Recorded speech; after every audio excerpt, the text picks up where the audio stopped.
Alright, so I'm back at the junkyard again, and I'm here for this little fitting right here. This is actually from an 01, and I'm looking for one like a 02 or newer Jetta. But I'm going to use this in my upper radiator hose, and then this is going to go over to the steam vent tube. So I was cruising through eBay last night, just looking at radiator fittings, and found this, and this will actually be perfect for what I need, but it's from a Jetta. So the one I actually need doesn't have this little hose on the bottom, so I'm going to pull this one just for now, and then if I don't need it, I'll cap it, but I'm going to keep looking, try to find a 02 or newer Jetta. Alright, so here is the junkyard Jetta fitting.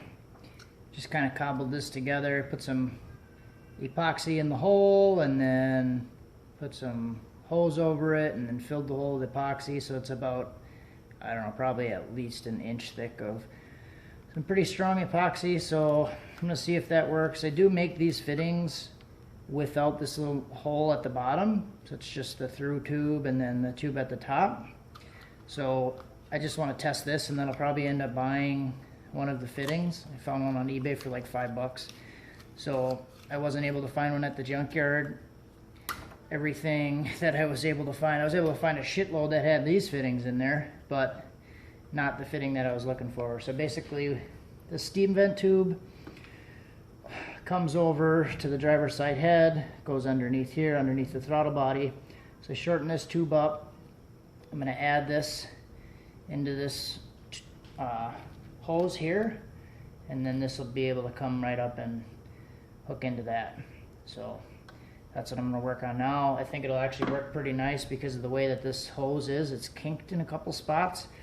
So I'll actually be able to twist the hose on the fitting better, so it's not so kinked, I think. So that's what I'll do now.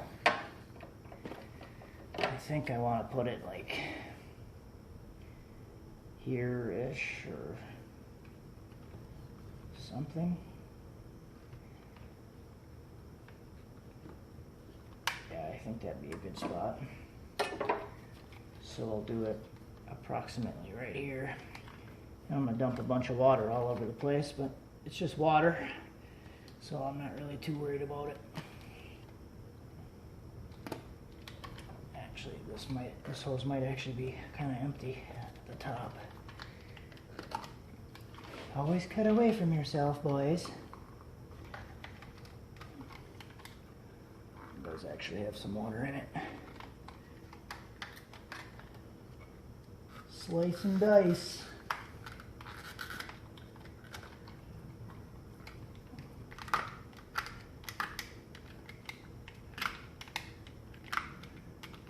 Oh, got it in my face. So yeah, see how the hoses kind of like flop away from each other?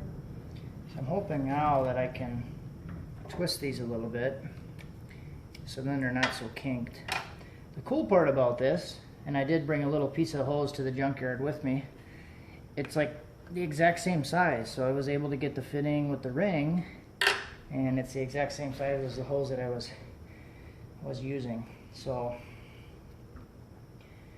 now that I put this in here,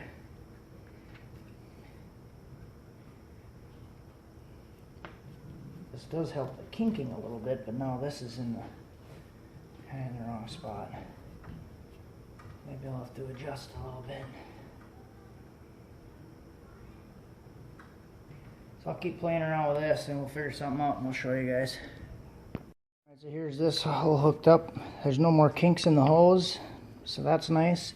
Ended up using a different section for the top with more of a curve here. The other one kind of came straight out. This one has more of a curve and it goes right in. Steam vent tube is hooked up, so that should work pretty good. I'll just have to refill it for all the fluid that I lost. Alright, so I wasn't successful in finding that other piece that I was looking for, but I took the one that I grabbed, took that one home, took the first one I found, took it home. Also picked up this big old bitch. This is going to be like the intake tube. I think I'm going to have to cut this thing off of there. This actually fits really nice on there. It clears the fan and everything. So I think I'm going to have to cut this chunk off because this is in the way, And I don't know what the hell that's even for anyways. So this is perfect because this fits on the mass airflow sensor that I have, and then I would just have to get a filter for the end of that. So that works pretty slick. Also picked up a power steering reservoir. So this has the single out, and that's kind of what I wanted because I only have one there. The other one that I have from I was thinking about modifying this one. This one's from the Nissan, but see how it has an out and then it has a return line. So I was going to cut it off and then weld that shut, but just decided to pick this thing up anyways. And then I don't have to modify it at all, and it'll work exactly how it's supposed to. So I'll have to just figure out where I'm going to put it, and then clap my hands when I'm done. I haven't tested the transmission yet, so I think I'm going to go ahead and do that, jack the back wheels up, and then run the transmission through the gears, and then I can check the fluid level again because I didn't do that. I did check it when it was cold, but I didn't run it through the gears yet, so I'll probably have to put more fluid in it now because I only put like 2 quarts in. So I should add before everybody starts flipping out about saying 2 quarts. So I put like 2 quarts in, I think it was, but it already had fluid in it still when I got it. So there was some left, so I added 2 quarts on top of what was in there to top it off, and it was showing full on the cold mark, but I still need to run it through the gears. So quit your bitching. Alright, so I haven't actually tested the transmission yet, so that's what I'm going to do now.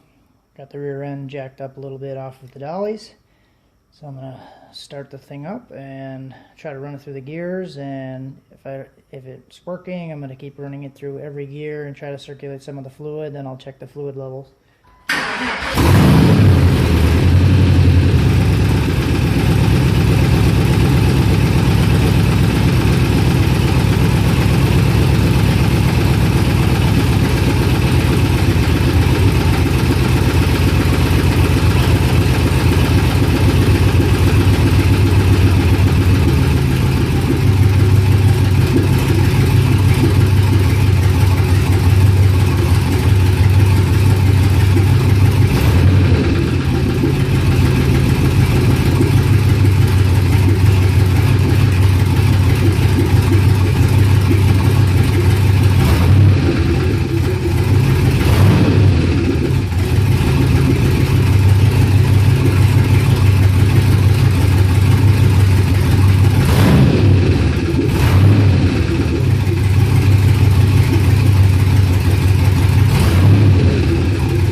All the gears seem to be working. It's about noon, 4th of July, and I think what I'm going to do is I'm going to try to drive this thing. I'm not going to drive it far, I just want to drive it out of into the driveway and then probably back into the garage. Take the opportunity while the truck is out, kind of clean everything up. I did test the transmission a few more times. I ended up putting a total of 7 quarts in it. So 5 quarts on top of the 2 that I already had in there. I think the whole thing from completely empty takes about 12. So there was a little bit of fluid left in there.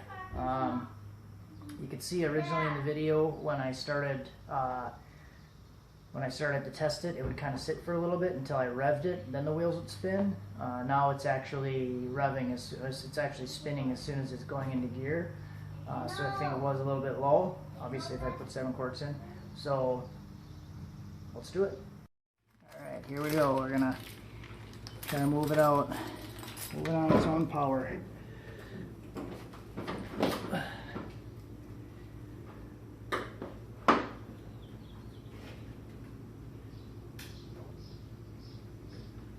A bit nervous.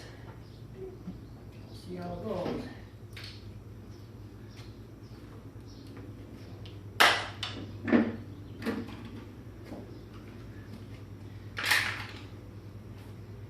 Got more to clean off than I thought.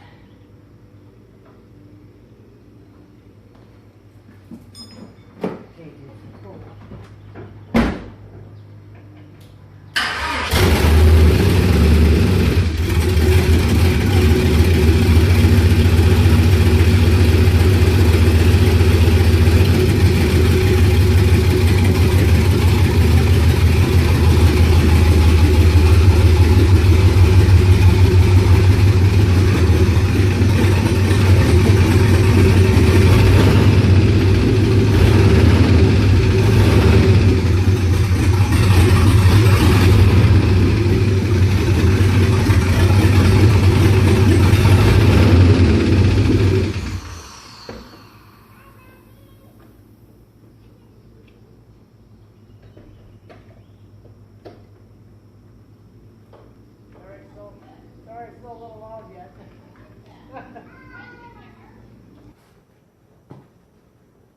Alright, so that's pretty much that for now.